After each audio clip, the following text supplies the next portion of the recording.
Bonsoir à tous et bienvenue dans notre nouvelle Agora, le lieu où l'esprit, la réflexion collective et l'engagement citoyen s'unissent pour tracer les contours d'un avenir juste et souverain.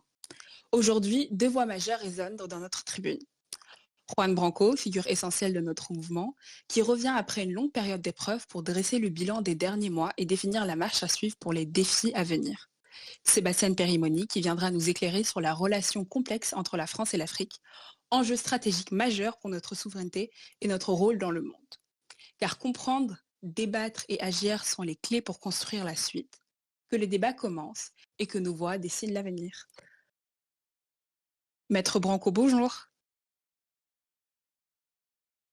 Votre micro est fermé.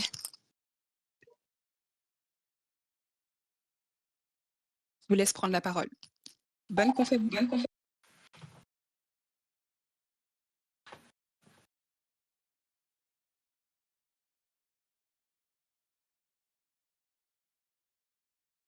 Présent dans ce moment important collectivement et au-delà de nos ruches pour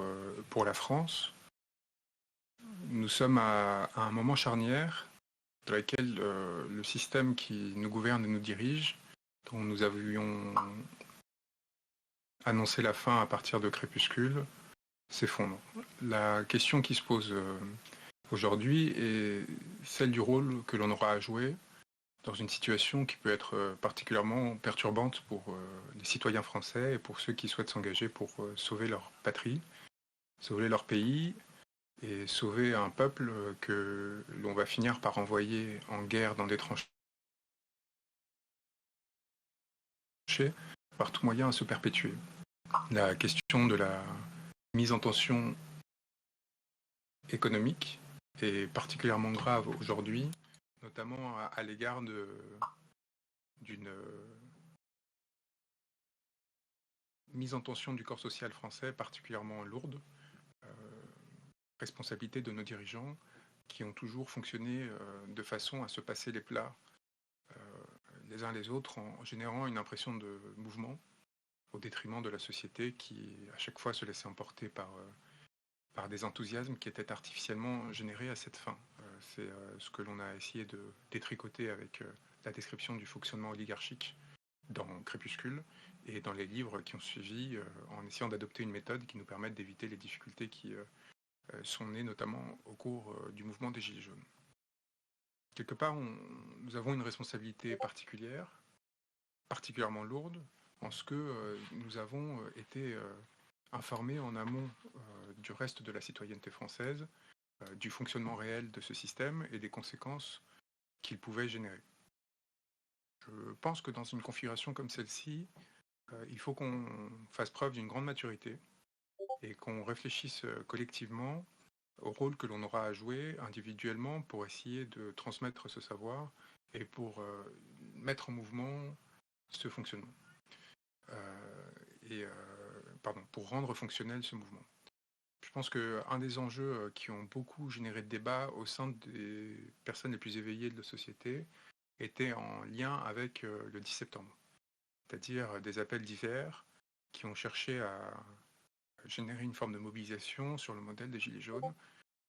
qui aurait pour vocation de changer les choses au sein de notre pays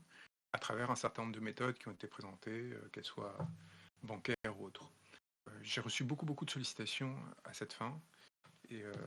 ça m'a fait réfléchir parce que depuis qu'on a lancé cette plateforme qui est la nôtre aujourd'hui au sein de ce Discord où nous sommes plus de 20 000 inscrits, bientôt 25 000, nous avons une responsabilité collective qui consiste à décider où est-ce qu'on va placer nos énergies et selon quel but, dans cette situation qui était la nôtre jusqu'ici, qui consistait à avoir un regard critique sur le fonctionnement politique, à nous permettre de juger ceux qui agissaient en son sein et rester avec un confort toujours moindre, mais encore existant, de citoyens à distance de cette action politique. C'est une condition que l'on a tous connue, ou en tout cas beaucoup d'entre nous, parce que finalement il y a très peu de personnes qui sont dans ce mouvement qui n'ont pas eu une expérience d'engagement ou de lutte, voire de révolution au sein d'autres structures auparavant, mais c'est une condition qu'aujourd'hui on doit réfléchir collectivement pour devenir le plus efficace possible. un des instruments les plus fondamentaux que j'ai mis entre vos mains et qui sert de point cardinal pour ce mouvement, c'est comment fabriquer une guillotine, c'est-à-dire un véritable manuel révolutionnaire qui consiste à des échéances comme celle dont je parlais, du 10 septembre, de se montrer en capacité de provoquer de véritables bascules et non seulement d'espérer que par un effet de masse, il y ait une concession du pouvoir sera plus ou moins occupée à bref délai par d'autres forces politiques pour faire leur marché. Donc on est dans une situation où aujourd'hui notre objectif ce n'est pas seulement, pour reprendre la terminologie de certaines forces politiques, de les dégager, donc,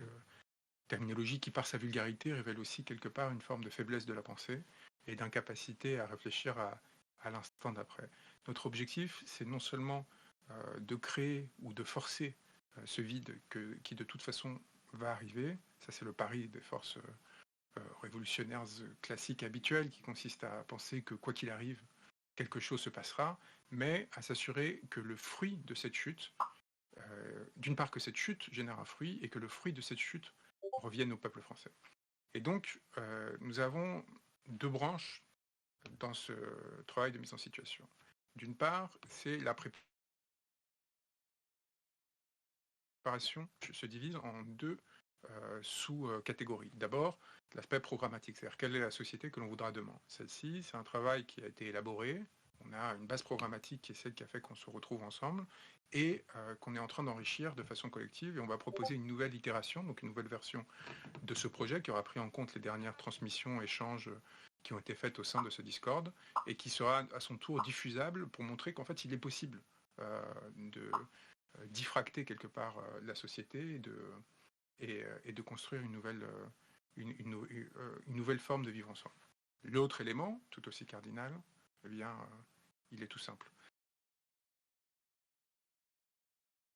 C'est tout simple, fonction individuelle, c'est-à-dire nous mettre en position de leur enlever le pouvoir pour le redistribuer. Et donc, il faut réfléchir à ce qui se passerait dans un cadre révolutionnaire, c'est-à-dire quels sont les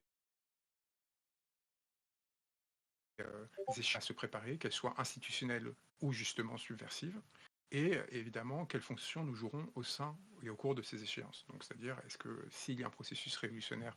qui se met en place, qui sera prêt à un moment donné pour assurer la transition entre un système politique et un autre, en occupant temporairement des fonctions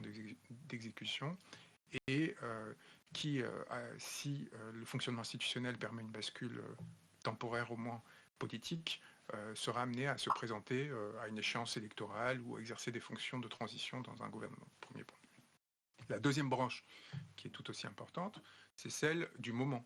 C'est-à-dire ce qui, le 10 septembre, par exemple, aurait pu ou pourrait se montrer en appui des forces citoyennes existantes pour produire une véritable bascule, en apportant son expérience et la formation préalable qui aurait été mise en œuvre à partir de ce texte. Ça, c'est la fonction des ruches. S'approprier, ingurgiter ce savoir et le redistribuer localement et s'approprier du contexte local pour pouvoir en faire un instrument, une arme au service de la population française. Et donc, il faut, comme dans tout processus politique et a fortiori révolutionnaire, il faut de la discipline. Il faut de la discipline, de l'engagement et de la formation. Or, nous sommes dans un système et dans un monde où règne la pulsion. La pulsion de l'immédiat, de la satisfaction générée par les algorithmes, par les dynamiques qui sont produites par des réseaux sociaux, qui nous amènent à avoir une recherche de satisfaction à courte vue, y compris les plus armés psychologiquement et psychiquement d'entre nous, et aussi du coup à délaisser potentiellement tout ce qui est de l'ordre de la construction. Et quelque part, le mouvement du 10 septembre est l'enfant de ce rapport à la pulsion. De la même façon que les Gilets jaunes avaient une capacité à générer un effet de surprise particulièrement violent pour le système, d'une part du fait de son inexpérience, c'est-à-dire que ceux qui avaient pris le pouvoir n'y étaient que depuis une durée relativement limitée, avec une fragilisation très importante, notamment du fait de la démission de Gérard Collomb. Là, nous sommes face à des personnes qui ont tous les leviers sur l'appareil d'État et qui l'amèneront à la plus grande violence, quand bien même ils le pourraient. Si tenté qu'il le voudrait et qu'il serait nécessaire qu'il le fasse. Pardon. Premier point. Deuxième point, nous sommes face à une situation où, au-delà du cynisme de nos gouvernants, les personnes qui ont pris le relais aujourd'hui pour mobiliser pour le 10 septembre n'ont peut-être pas la spontanéité ou la réflexion politique suffisamment mature pour avoir réfléchi aux bons outils. Je pense notamment à la tentative de mobilisation relative à la mobilisation des instruments de consommation, c'est-à-dire le fait de retirer, ainsi de suite, ce qui n'aurait évidemment aucun effet sur le système bancaire, contrairement à ce qu'on pourrait penser. Enfin, contrairement aux Gilets jaunes, il n'y a pas cette idée de la matérialisation de la mobilisation sur des lieux physiques. Or, la question des ronds-points et des mobilisations en centre-ville était évidemment fondamentale pour déborder les appareils étatiques et permettre véritablement une bascule. Donc, nous ne sommes pas dans une dynamique dans laquelle il s'agirait de donner des leçons sur quelle est la bonne ou mauvaise méthode à faire. Nous sommes dans une dynamique où il faut qu'on réfléchisse à apparaître comme des référents politiques dotés de suffisamment d'armes et d'expérience qui puissent être redistribuées auprès du peuple français et qui puissent en même temps s'imbiber des différentes expériences de lutte et d'engagement qui peuvent être amenées à naître à droite et à gauche. Donc la rencontre et le contact avec ces mouvements sociaux sont fondamentaux, mais ce qui l'est encore plus, c'est notre engagement au sein de notre propre mouvement pour s'organiser de façon de les appuyer. Très brièvement, au niveau national, ce qu'on essaie de faire, c'est de mettre en place dans les prochaines semaines, et ça le sera, vous offrir des instruments physiques de mobilisation, que ce soit des programmes imprimés, que ce soit des différents instruments d'identification, des t-shirts et ainsi de suite. Ça va être très important parce qu'il va falloir qu'on commence à se reconnaître. Il va falloir qu'on commence à forger une identité à partir du travail collectif qui a été fait en termes de communication. On est en train de finaliser, je suis très heureux de vous l'annoncer, un site internet qui devrait être disponible dans les prochains jours, qui va nous permettre, à côté du Discord, de donner un point de repère aux personnes qui ne maîtrisent pas. Et enfin, nous sommes en train de préparer par ailleurs la mobilisation du 15 octobre qui, en ce qu'elle vient m'appuyer pour empêcher une radiation qui a été ordonnée et demandée par les plus hautes autorités de l'État, nous permettra aussi de nous rencontrer et de prendre un certain nombre de décisions fondamentales sur la suite du mouvement, notamment la constitution d'un secrétariat général, de façon à en fait avoir enfin un échange fluide entre des structures qui doivent exister pour coordonner l'action des ruches locales et pour leur donner des moyens de se mettre en lien, pour leur donner des moyens de disséminer un message, mais aussi tout simplement d'exister, parce que parfois des petites ruches ont besoin de l'appui de plus hautes ruches, et donc il faut avoir une instance qui permette d'organiser ces échanges et de les coordonner, mais aussi évidemment également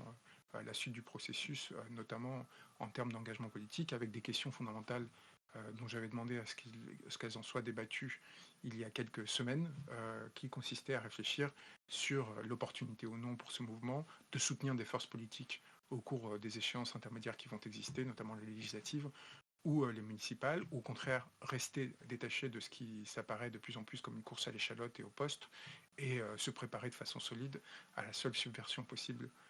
aujourd'hui en France, c'est-à-dire soit un piratage littéral de l'élection président dès à présent sur la question des parrainages, et vous êtes incité à vous manifester si vous voulez participer aux cellules qui vont commencer à l'organiser, et évidemment à côté à toutes les échéances révolutionnaires dont on a parlé. Voilà, je ne vais pas être beaucoup plus long parce que de ce que je comprends, il y a quelques problèmes techniques dans la gestion de ce live malheureusement. Ce que je vous propose, c'est qu'on refixe une échéance en début de semaine prochaine avec ces éléments en tête, avec un partage et une réflexion qui naissent de ceci, et qu'en début d'échange, peut-être avec des considérations plus ordonnées sur les échéances à venir, et qu'on prenne le cas échéant des décisions à cette fin. Je tiens à vous dire pour finir que je suis très fier de tout le travail qui est accompli par des personnes qui non seulement n'y ont rien à gagner, mais qui ne doivent espérer en tirer quoi que ce soit, parce que notre engagement dans ce mouvement va se retrouver à milieu de celui des forces politiques qui nous ont tant dégoûtés, qui consistaient en réalité systématiquement à faire de leur machine de leur mouvement des machines de guerre visant à siphonner des ressources, à distribuer des privilèges et des postes. Ceux qui entrent en ce domaine n'ont à espérer aucune récompense, aucun autre regard bienveillant que celui qui lui sera porté par son père, par celui qui à l'horizontale cherchera à l'accompagner. Et ça, c'est très très important qu'on l'ait tous à l'esprit. Quiconque essaye ou espère à travers ce que l'on est en train de construire d'obtenir une quelconque position, un quelconque privilège, ferait mieux d'y renoncer dès à présent. Notre objectif, c'est une lutte qui passe par une dimension sacrificielle fondamentale et par une considération qui doit être dans le rapport humain, mais pas à travers l'institution qui médirait à cette fin. Pour cela, il y a bien d'autres espaces dans lesquels aujourd'hui s'engager dans la société qui existent, qui mettent suffisamment en concurrence les êtres les uns avec les autres pour s'assurer que des espaces de pouvoir en naissent et qui du coup détruisent tout autant d'âmes qui cherchent à s'y vouer, parfois de bonne foi, et qui finalement deviennent des agents de destruction de ceux qu'ils entendaient dénoncer. Donc j'espère que l'on pourra avoir un échange plus détaillé en début de semaine prochaine. Je sais que dans à peu près 40 minutes, où vous allez avoir droit à un exposé d'une personne, Sébastien Perimoni, qui a été engagé dans d'autres luttes jusqu'ici et qui va essayer de vous débroussailler la question complexe des rapports entre le continent africain et notamment l'Afrique de l'Ouest et ce qui a été pendant un temps une métropole et qui est aujourd'hui tout simplement la France, et comprendre pourquoi est-ce que nous sommes arrivés à un tel effondrement à la fois moral et corruptif dans les années et décennies précédentes, et pourquoi aujourd'hui nous sommes en train d'en payer le prix, et quelles sont les pistes que l'on pourrait adopter pour essayer d'éviter que cette catastrophe ne se reproduise, voire s'aggrave. Je vous embrasse très fort, je suis désolé pour ceux qui n'ont pas pu suivre, visiblement nombreux, du fait de difficultés techniques, et donc remettons cet échange à dans quelques jours pour que chacun s'y prépare à partir des éléments que je viens de partager et puisse de façon plus efficace et peut-être moins techniquement entachée avancer. À très vite. Merci beaucoup, Maître, pour votre intervention. Comme Maître vient de le dire, on se retrouve très bientôt pour sa prochaine intervention. On vous tiendra au courant dans les annonces. Et nous, on se retrouve à 20h30 pour l'intervention de Sébastien Perimoni, qui viendra nous parler des relations France-africaines. On espère vous voir nombreux et à très vite pour l'Agora de ce soir. Merci, au revoir.